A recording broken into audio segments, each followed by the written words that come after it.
Using starvation as a weapon of war is a war crime. There is no denying it. The Israeli government is deliberately blocking food, medicine, fuel, and tents from entering Gaza. The entire population of Gaza, over 2. Is that how they say it? I'm not even going to try that. You know, much as I enjoy you all making fun of me for being a white boy and mispronouncing stuff, I'm not even going to try that. 1 million people is experiencing famine and disease. 500,000 Palestinians are facing catastrophic levels of starvation. We are watching it. Literally, wasa, just try to pair. No, it's not wasa. It's it's the. What would the root word would be Arabic, right? Or, I mean, it's like Arabic and non-Arabic. Like Hebrew also has the ch thing, you know, the ch. But I can't do that reflexively. I can only do that noise like it's chasa, like right there, right? Chasa, like that, a little. The scratchy H from Semitic languages. That's what I'm looking for. Semitic languages, yeah. It's not ch, it's g, like the French R. Chasa, like that. Chasa, a little like that. I think that was a little close. I think that was a little close. I'm not going to try it consistently, though. Sorry, I know my limits. Right now, live, children, where you can see their bones, their ribs, you can see their bodies shutting down. Thousands of them are children who are already again experiencing this. At least 113 Palestinians, I know it's more, and including 80 children, have already starved to death. Palestinians have been forced to eat grass, animal feed. I even saw an image of children licking just a little bit amount of flour in the back of a truck. Palestinians, again, have been sitting here waiting for food that is right over the border. Trucks carrying food and medicine supplies sitting there blocked again by the Israeli government from entering. Let me remind all of you the words of the Israeli finance minister, because it needs to be said. This is an Israeli minister who said, nobody will let us cause 2 million civilians to die of hunger, even though it might be justified and moral. New York Times defending genocide. What's new? Oh yeah, I saw this. The New York Times posted a picture and a bit of information on a child who was diagnosed with severe malnutrition and was using that child's malnutrition to support an argument that starvation was being used as a weapon of war by Israel.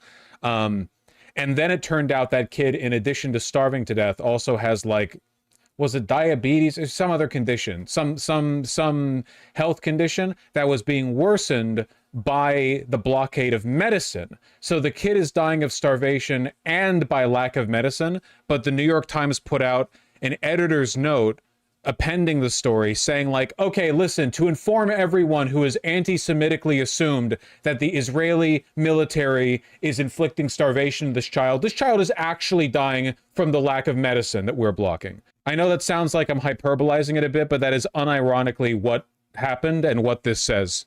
I mean, by the way, his pre-existing condition was caused by Israel too. The child was born after Israel bombed all the hospitals. Yeah, tracks. Now, Israeli forces are deliberately shooting and starving Palestinians lining up for food. Over 1,000 murdered in the past 2 months alone, according to the UN. The so-called Gaza, quote, Gaza Humanitarian Foundation, a joke, inhumane, immoral. It's a deadly sham, a trap backed by the Israeli government and the Trump administration. The United Nations even calls it a death trap. The Israeli soldiers themselves have admitted themselves that they were ordered to deliberately shoot unarmed Palestinians that were just coming there, creating a kill. New York Times needs to be prosecuted for war crimes, not just now, but since the Iraq War. Oh yeah, for sure. Genuinely, like in a fair society, the ICC would get to try, like, the many journalists who have been complicit. And many of them, I'm sure, will be exonerated. There are plenty of people who have just casually repeated, you know, genocidal propaganda, but they would say, like, listen, I literally just read what's given to me. I had no idea. And for some of those people, it'll be true. And I imagine that they would get off, you know, easy. But for a lot of them, there are actual, like, propagandistic architects here, you know, not just people running around at the ground level, you know, not just like little anchors and newsmen who repeat what they're told. There are people who are designing these lies. killing field. This is illegitimate organization that Trump administration with the Israeli government, again, giving millions of dollars to them. And we say enough is enough. You know, this institution's not moving with the majority of their constituency. And it's shameful because if they poll their constituents, if you ask them, do they want another dime? Do they want us to continue to support the war crimes being committed in Gaza? Remember when Kamala Harris was running for the presidency? Long time ago, I know. Remember when she was running and they were trying to get polling data on her favorability, the reasons why people did or didn't like her. And one of the PACs that was trying to gather that data was getting a lot of information on Gaza, that a lot of people who might vote for Kamala Harris were upset that she had not condemned Israel to the extent they were comfortable with. Not only did they not record that data, they instructed some of the people doing the polling to just disengage with people saying it. So if a person said they didn't like Kamala Harris's economic positions or her issues on or like trans people or IDPOL or whatever, they would try to engage with that and figure out more data. But if a person didn't like her handling of Israel, no response. They just wouldn't record it. They would tell you hell no. Because they've seen the images we all have seen of babies being starved to bone. Every day that our government continues to withhold funding from UNRWA, they are actively participating in these crimes against humanity. Every day that our government continues to again fund this genocide, they're enabling more death and destruction. We must continue to push for a complete arms embargo of all weapons to the Israeli government. 7 out of 10 Democrats support an arms embargo. So again, no matter what weapons is... According to the latest polling, only 8% of Democratic voters support what Israel's doing. I don't care if it's offensive or defensive. Yes, that's why we started watching this to begin with, the shot she took at AOC. Whatever you call it, let's stop enabling, again, the genocide. The excuses I've heard will never justify these war crimes. It's past time that my colleagues stop making excuses and listen to the majority of Americans. Can't really blame her for taking a shot at AOC. I mean, again, the insistence on providing defensive weapons for Israel is pretty unconscionable. It doesn't matter if they're exclusively used for defense. You just shouldn't give weapons to a country doing a genocide. Like, flat out. Why would you ever do that? You know? She's been insisting on it for years. You give a school shooter a bulletproof vest, give Nazi Germany AA cannons, you know? To shoot down Allied bombers flying overhead. Ridiculous. According to Sky News, Israel is telling journalists to not film Gaza from the air during the aid airdrops. Not surprising. We're now on our way to northern Gaza, where these pallets of food will be dropped from the aircraft to people on the ground. We were given quite a clear and strict pre-flight briefing that the Israelis have said we're not allowed to film any shots of Gaza from the air, and that if we do, these airdrop flights could either be cancelled or delayed. International journalists haven't been allowed access to Gaza since the war started, despite immense pressure and growing demands. And it seems they don't want us... Remember, there is literally, like, no precedent to this. At all. Like, no conflict has killed this many journalists. No conflict has involved this kind of, like, across-the-board elimination of all outside scrutiny. It is essentially unprecedented. And all Western governments just go, ah, yeah, okay, whatever. To show you images of Gaza from the air either. Of course, it's pretty obvious why they don't want cameras in there, you know. Slaughtering people for fun, gunning down people. Probably don't want a journalist to fly over and catch, like, a bunch of Palestinians running to an aid drop and getting gunned down by IDF soldiers in the back of a, you know, armored car. It's not great. Bernie can't say the G word. Also from today. Man, a lot's been happening, huh? Are you at the point yet where you would call what's happening in Gaza a genocide? You can use whatever word you want. But Marjorie Taylor Greene is saying that she's the first Republican to go there. I'm sorry. Yeah. Look, Very quiet, sorry. genocide is a legal term. What is going on now, clearly, is absolutely horrific. 60,000 people dead and 140,000 who have been wounded. But the important point is not what you call it. It is horror. And I think the whole world knows that. The answer is, what the hell do we do about it? should the United States taxpayer, should your taxpayer dollars go to support a government that is doing it? That is the most important issue.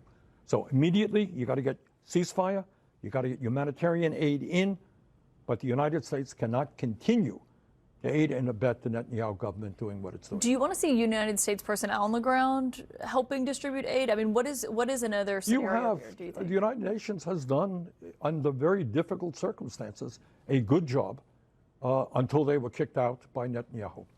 So I would like to bring them back, and I think they're prepared. Unfortunately, the language you use does matter quite a bit. He's still working off that first principle of, like, you cannot upset the Democratic Party. Oh, somebody from Reuters actually did take a photo during the airdrop. Yeah. Guess they're working their way inwards. May as well have dropped the fucking nuke. Well, I have a feeling that by the end of all of this, the total destruction and death toll is going to well outpace what we did at Hiroshima and Nagasaki, so that might end up being aspirational. Yeah, it already has, I suppose. I thought Bernie called it a genocide a while back, or I'm remembering that wrong. I don't recall. I think he might have hemmed and hawed about it, but like he just hasn't gone hard enough on it. This is why it's so important as a wedge issue, right? Because if you're unwilling to speak the obvious moral truth on Gaza, how the fuck can anyone trust you to save our country? Like, how can, like, fundamentally, the reason Trump is where he is, the reason our country is where it is right now, is because of, you can put what you want here, right? Fascism, reactionary politics, capital, you know, authoritarianism. There's a bunch of, like, larger trends that you can identify that are at a fundamental level responsible for where we are. And Gaza's wrapped up in all of them. It's all connected, not in the sense, mind you, that the genocide in Gaza directly affects Americans, because for a lot of Americans it doesn't. It is thousands of miles away, but in the sense that there are the same superstructures overseeing both. So if you're looking to a politician here in America to be good on issues holistically, how can you trust them when they are so weak on this? It's not like we're asking people to go, you know, argue we need to put, like, boots on the ground in Gaza, though I think that depending on how severe the crackdown could be, there might be some justification to an argument like that, though we wouldn't be occupying the Palestinians. But it's not a matter of committing to difficult action. It's a matter of moral clarity. You know? I just don't trust you. I can't trust you to be morally clear on other issues. You're not morally clear on this one. Bernie has called it an ethnic cleansing. I'm not saying that he's like anti-Palestinian or pro-Israeli. I think that Bernie Sanders suffers from much the same issue as AOC. I think that in a selective sense, they're weak. They're weak about criticizing people who are next to them.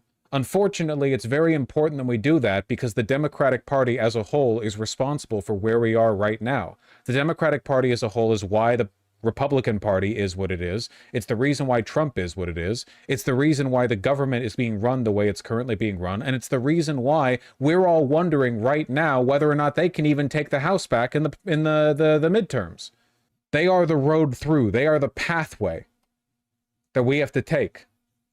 Not building any third parties out of, you know, chewing gum and paper mache between now and 2028, okay? We've got a path here.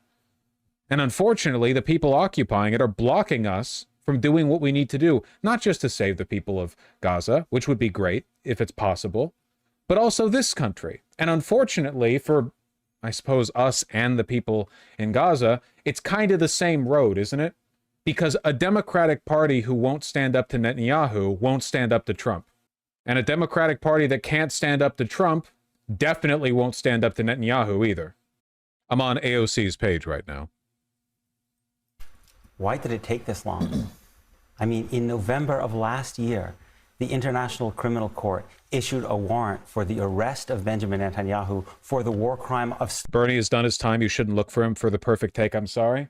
Nuts, you shouldn't be a cunt, especially when you're right. It delegitimizes your point. I said this earlier. Like I said, I'm willing to give a ton of leeway to Bernie. He's very old, and he's done a lot. AOC is the one I'm frustrated with. Starvation. 8 months ago, before Israel cut off all food, all water, all electricity into the Gaza Strip for 3 months. And to say the United States is silent, it's much, much worse than that. We are profoundly complicit and deeply responsible. It is our weapons that enforce this starvation. It is our diplomatic efforts that prevent international justice from being done. The blood is on our hands as Americans because it is our weapons that is responsible for those children starving to death. No blood for the hands of Hamas? Hamas has Is lots there no of... blood No, on no, their no. hands? Why don't you let me finish? How about that? Okay? I'm just Okay? asking. Yes, You of blamed course. Israel and you blamed the U.S., but we haven't heard Hamas yet. I actually have... One of my closest friends in college was blown up by Hamas. I have probably a lot more experience with suffering from Hamas, with all due respect, than you do. Let's say this. If we want to see who is more to blame for the starvation of children in Gaza, Hamas or Israel, let CNN in. Israel has not allowed Western journalists in since October 7th. Let them go in, let CNN go in, and decide for themselves. How about that? How about Hamas releases the hostages and gets a ceasefire? And let me think, what do you think would happen if Hamas Peter, releases? Fun stuff as always. Hey, Brad Lander. It's all Palestinian stuff. I wonder if AOC is trying to compensate for the fact that she wants to give defensive weapons to Israel. God almighty, I wish she would come up and be clear on why the fuck she insists. I want to know what Pelosi told her. Any expectations or predictions about how the midterms will fall out? I have no idea. It feels like a lifetime away. She just wants to get elected again, don't you think? All politicians want to get elected again. If you're asking me, though, if I think that she only wants to get elected, my answer is, and again, forgive me for being naive, but no. I do think AOC believes things, and I do think that AOC wants to make a difference. I do not think that she's like Cory Booker or Schumer or whatever else. I think she's just terribly weak when it comes to pushing back against her immediate peers. All right, that's enough bemoaning this.